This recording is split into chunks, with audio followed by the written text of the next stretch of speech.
Do you think that there is any difference in the role of a coach for a team sport or a coach of an individual sport such as gymnastics?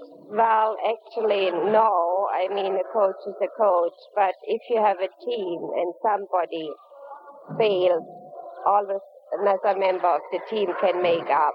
But as gymnastics, the girl is on her own. And so I think the coach has to make very sure, if she goes in competition, that all moves, what she's doing, is really perfect and is done on her own without help of the coach. University football coach Frank Cosentino answers what his role of a coach is. Coach in university athletics is to put the academic first and to somehow fit the athlete's needs and potential within the academic environment. The coach somehow has to provide an environment to allow the athlete to develop his talents to the full, taking into account the fact that the basic reason for his being at the university is to acquire knowledge and to acquire a degree. At the same time, understanding that the athlete, once he chooses to come out for a university team, is telling the coach that he's got his academic house in order and he's willing to make a commitment to develop his athletic potential in the way that the coach thinks is suited to him and to the team. With a football team, it's perhaps a little bit different than most sports in that you have the head coach and you have various assistant coaches, because football, being what it is, it's very job-specific or task-specific.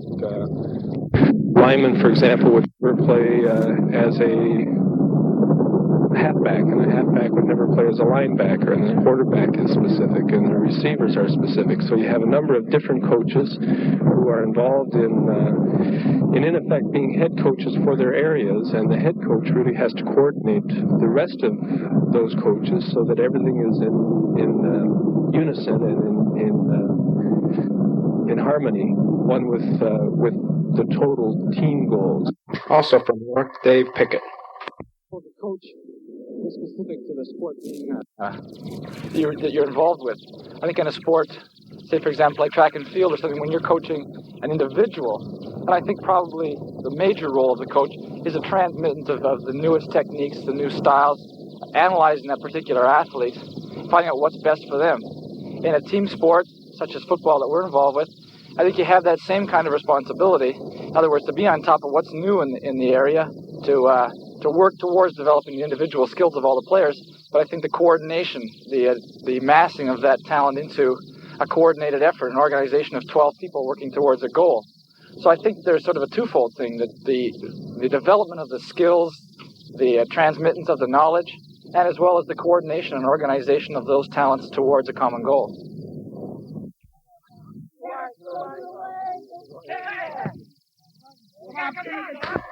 We also asked Coach Eric Willis from York University's soccer team what he considers his role as coach of university athletes. To answer the question about the role of a coach at university athletics, I would probably answer it in terms of two objectives. The main objective being one in which you try to provide opportunities both through practice and in game situations for pursue the development of their skills technically in the game. Hopefully through the development of their skills in the game, they'll become a better player. Concurrent with that, I think, is a very important objective peculiar to perhaps university athletics, and that would be to hopefully provide opportunities for the person to develop as a human being through their experiences in sport. And that would be the superseding objective, in my view, that at the end of the season, the person could view the relative success and failure of the team through that season as being a growing process for them, so that hopefully they'll have a better understanding of not only themselves, but how they interact with other people in the sporting context, and perhaps in a lot wider context as well. There are offered a lot of good experiences in sports. So of course, media presents lots of situations, or has detailed many situations rather, where the objectives of sport haven't been met. Now the challenge to a coach, I think, is to provide those opportunities for the good objectives of sport, or the good qualities of sport to come through, and to minimize, if not eliminate, any kind of the negative aspects that occasionally crop up in sport. I think that probably summarizes my opinion at this point in time. Suffice to say that that's a dynamic opinion in the sense that I'm just relatively new at this game as a coach, and that there are going to be opportunities for me to gain more experience and perhaps to modify those objectives as time proceeds and as I gain more experience. But at this point in time, those are the objectives that I would see for a coach at university athletics, in university athletics. I have Dave Chambers here with me, the coach of the Toronto Marlboros, and I just want to ask you, Dave, what's the role of the coaches for your level? Well, certainly the role of the coach at this level is, I guess, many things. Certainly conditioning initially and selecting players early in the year. Obviously developing a team system, breakout plays, all the various things that you have to have a teaching progression and figure which way you're going to work it, what week you're going to introduce certain types of plays, and you have to look at your whole season and try to break it up into parts. So there are many different things. Also the communication with the players, the problems that they're going to have. Some of them are personal problems, some of them are relative to their playing. They may not be playing as well. Maybe they're not getting as much ice time. The coach should be communicating with the players all the time and explaining why he's doing certain things. So, I think there are just so many different ways the coach is involved with a team of this nature or of any nature, really. I don't really think it matters whether it's a Major A team or a Bantam team or a professional team. I think the role of the coach is basically the same. The only difference here with Major A is that we have a manager who looks after all the administration and also looks after scouting and recruiting players. So the coach may have a lesser role in that, say, than in college hockey, where he may be doing recruiting as well. So that would be maybe one difference. Other than that, I think the role of the coach is pretty well the same in all leagues. Mr. Kintrich. Now he's Canadian national discus coach. I'd just like to ask you what you consider the role of a coach for the type of athletes you deal with, which are the highly elite athletes. A role should be on a high level of physical and technical preparation. Now we are dealing here with a situation that I have to teach, and I have to improvise many days because of facilities. I have to wait for basketball games and all the extracurricular activities to be finished, and then get to the gym, an athlete who is going to be in Moscow trying to compete on the highest level. So my role should be to prepare him the best to his ability. You consider to be your role as an organizer for these type of athletes? My role as an organizer is to fight for a sponsorship. That those people would have equipment, would have ability to travel to the competitions in the States and in Europe. Also, I'm an organizer of practices for those athletes on a daily basis. So we are between the basement, which my athletes use for conditioning, to Birchman Collegiate School and the Fitness Institute, so that we can really practice daily on the highest level. Organizing is a quite important thing now, since we don't have clubs that would be able to take the athlete all day. Places like Montreal and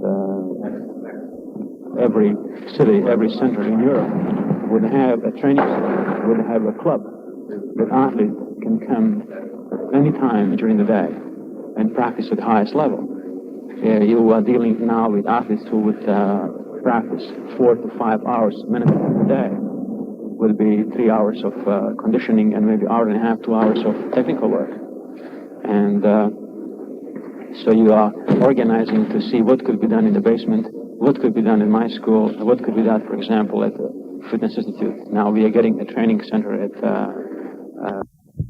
York University and the University of Toronto. And again, we'll see how many hours or how many times a week or maybe in a month we can use these facilities on the highest level. To ask you is regarding being a leader for these type of athletes and counselor and stuff like that. As you know, training is not only on the field, and I think that this would be too easy.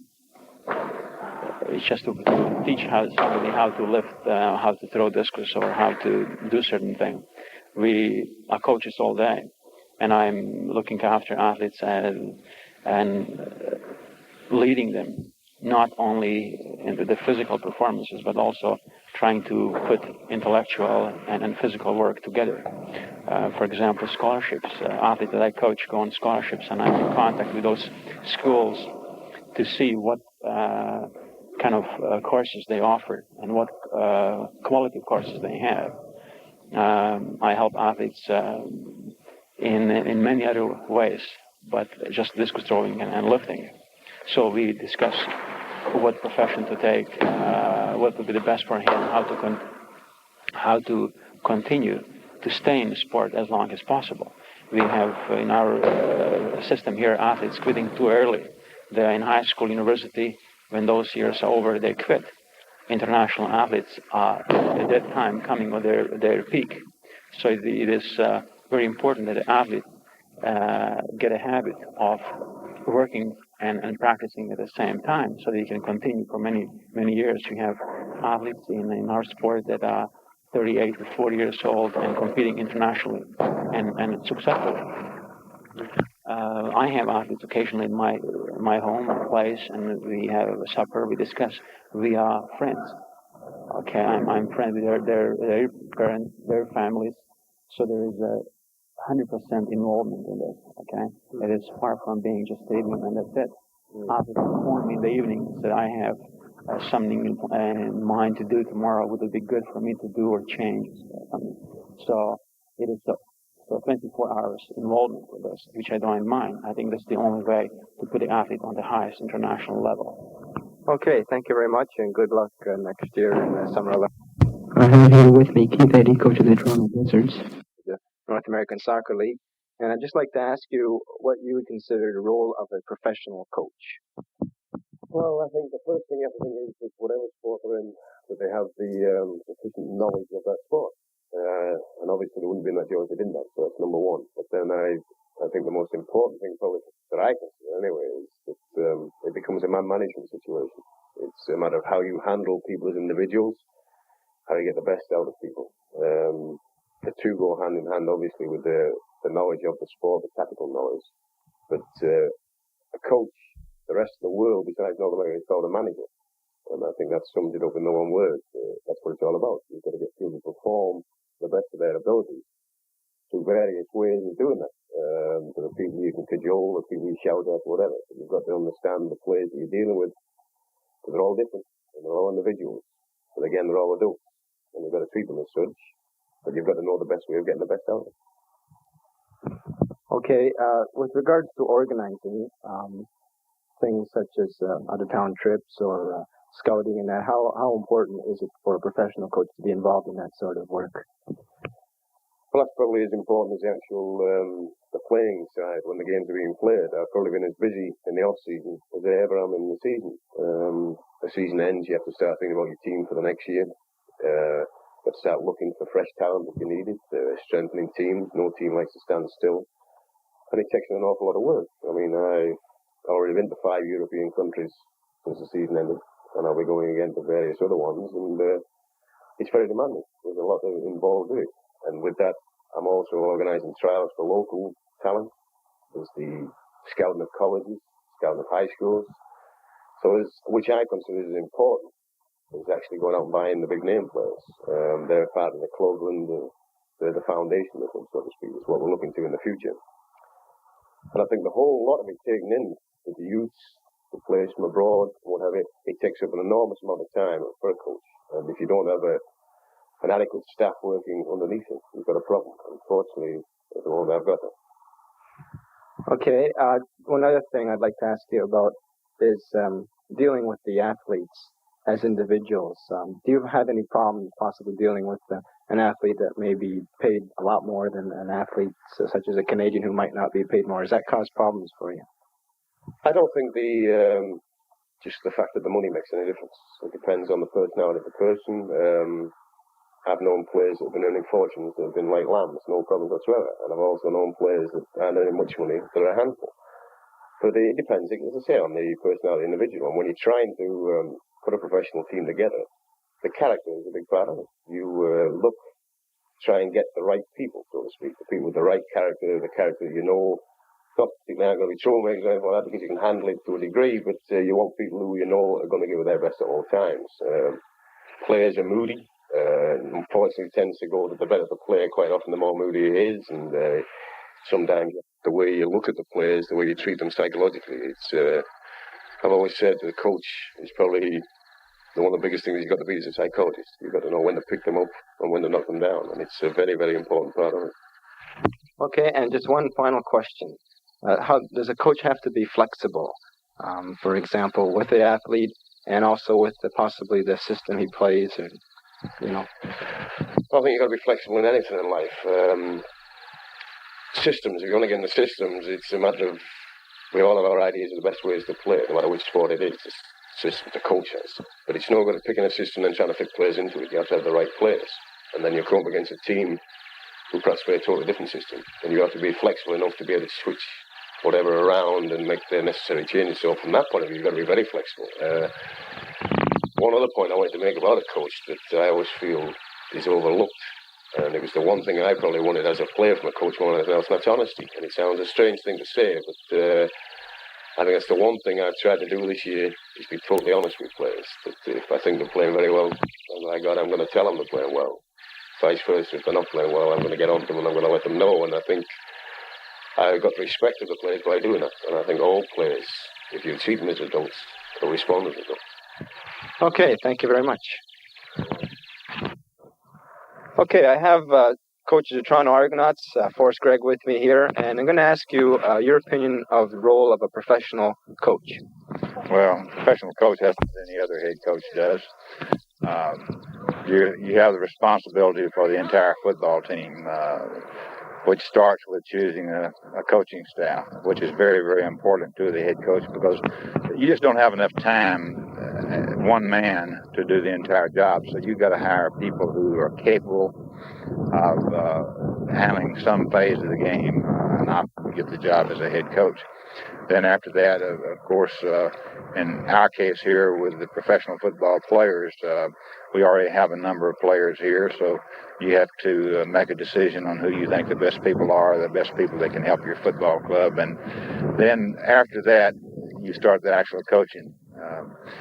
We believe that you must, regardless of what level you're coaching, whether it's professional, high school, college, or what, that you've got to start with the basic fundamentals. And that's blocking, tackling, running, passing the ball, and catching it. And you never quit teaching those fundamentals, because those are the basis of the entire game.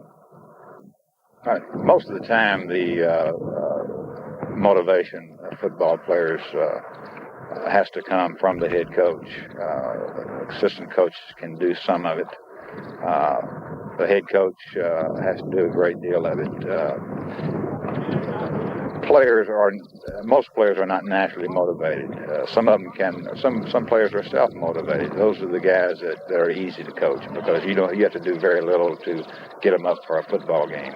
But I'd say for the majority of them, they need something extra. They need some reason for playing the football game. How about organization? The role of a coach, say, as far as administration goes. How much is that? How important is that for a professional coach? Well, that's very, very important, because you have to plan everything right from the first meeting of the day until through practice. After practice, every minute of the day has to be scheduled, because you don't have that much time. You can only keep players on the field so much time. You can't keep them on there 3 or 4 hours, otherwise they lose their concentration.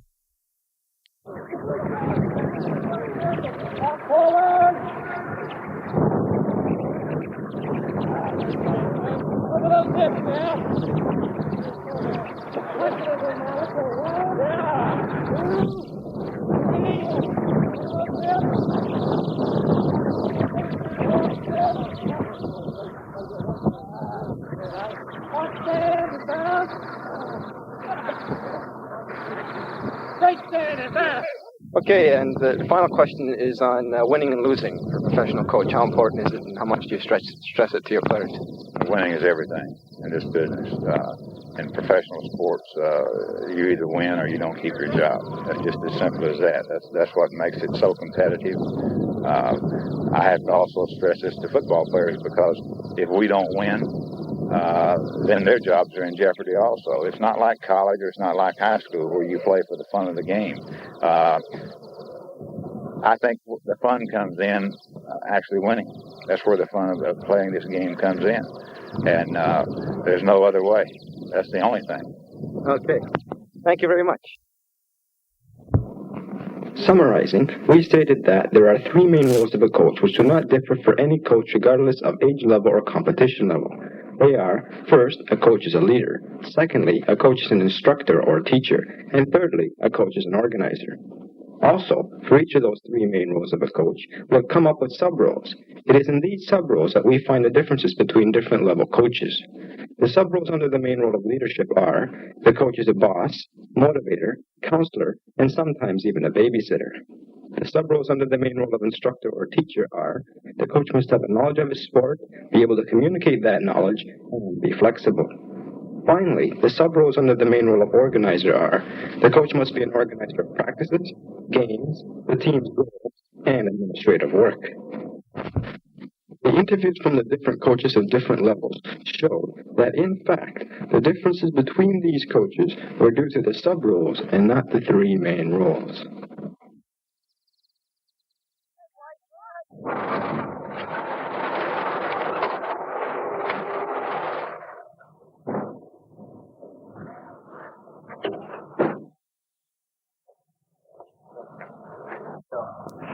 So as you can see, the role of the coach is a very, very complicated one, and anyone who wants to get into coaching should realize this.